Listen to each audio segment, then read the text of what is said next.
Hello, my lovely YouTube family. What's going on? On this channel, we've spoken many times about financial education. I always say that it's one of the great shortcomings of our society, especially where I live. We are not taught to have a correct relationship with money, and that's where many problems come from. That you start to get money, but you think you don't deserve it. That you have opportunities ahead, but are not able to see them. The moment you manage to win something, it won't last long in your pocket. Because if you don't know how to get money, or if once you have it, you don't know what to do with it so that it doesn't slip through your fingers, you've got a problem, my friends. So today, I'm going to talk to you about a book that helped me a lot on this topic. It's one of the classics of many entrepreneurs, Rich Dad, Poor Dad by Robert Kiyosaki. If you're interested, then watch the video until the end because I'll explain how you can earn a copy. Yes, today we sit down to read Rich Dad, Poor Dad, and I'll tell you the summary.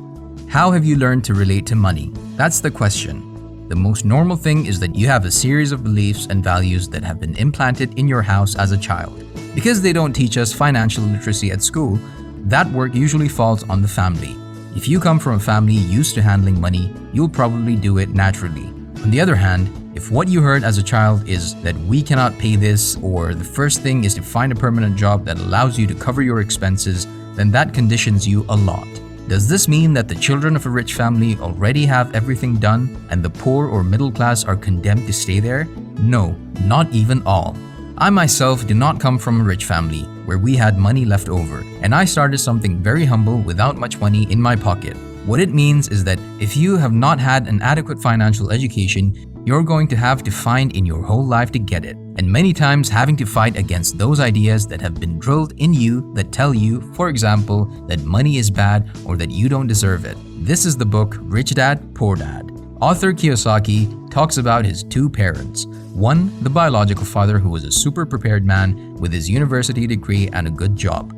He was not poor, but he didn't know how to handle money and he accumulated debts throughout his life.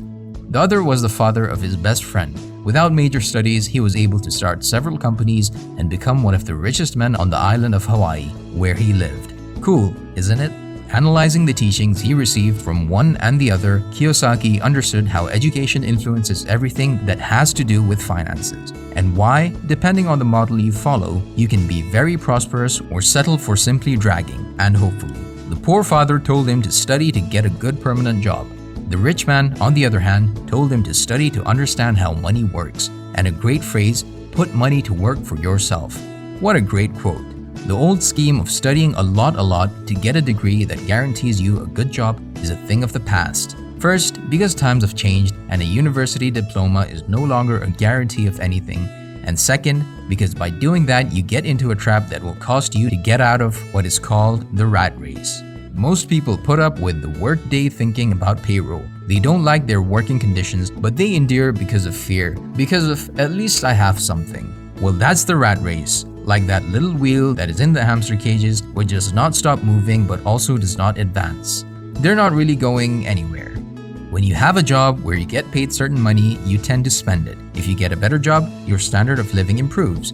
Then maybe you get married, as together the two salaries, you go to a better house, you buy more things. If you have children, I won't even tell you what you spend. Every time you need more money, you work more and more. You're more and more exhausted, and you are in a trap from which it is not easy to get out. Okay, we need money to cover at least basic necessities, but do you realize that most people, regardless of what they earn, are frustrated because they don't have the money to do what they want? In reality, the problem is not supposed poverty, but the lack of financial education. Once you invest in that education, one of the first things you have to know is distinguish between assets and liabilities and go for the assets. This is explained very easily. An asset is something that puts money in your pocket. You invest in something that at some point will bring you income. Instead, a liability is the opposite. Obvious, it's an expense, a money that will never come back. The wealthy are people who acquire assets. Businesses that do not require your presence, stocks, investment funds, real estate that generates income, etc. In general, everything that has value, that appreciates over time, or that has an available market.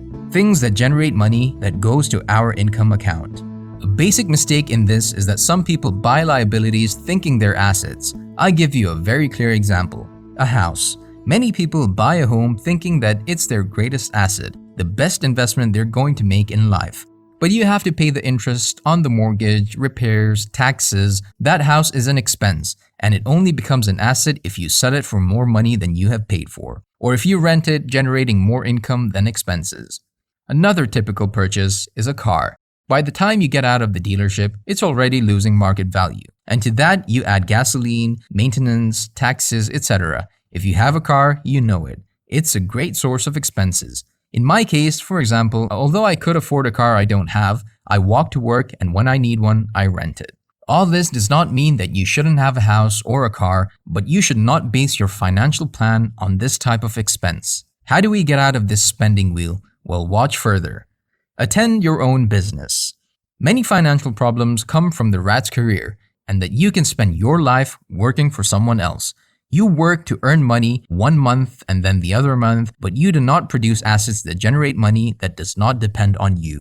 And it's not a matter of leaving your job there to adventure. Rather, keep it if you really need it and start investing in assets. Ideally, you'll start generating income so you can quit your job if you feel like it, and then you can already dedicate yourself to your own business or simply to do what you're passionate about. Knowledge is power. Surely you've ever complained about taxes, that the rich should pay more and the poor should pay less, when the harsh reality is that often it is the other way around. Why? Because the wealthy devote much of their efforts to understanding the financial system and making the most of it.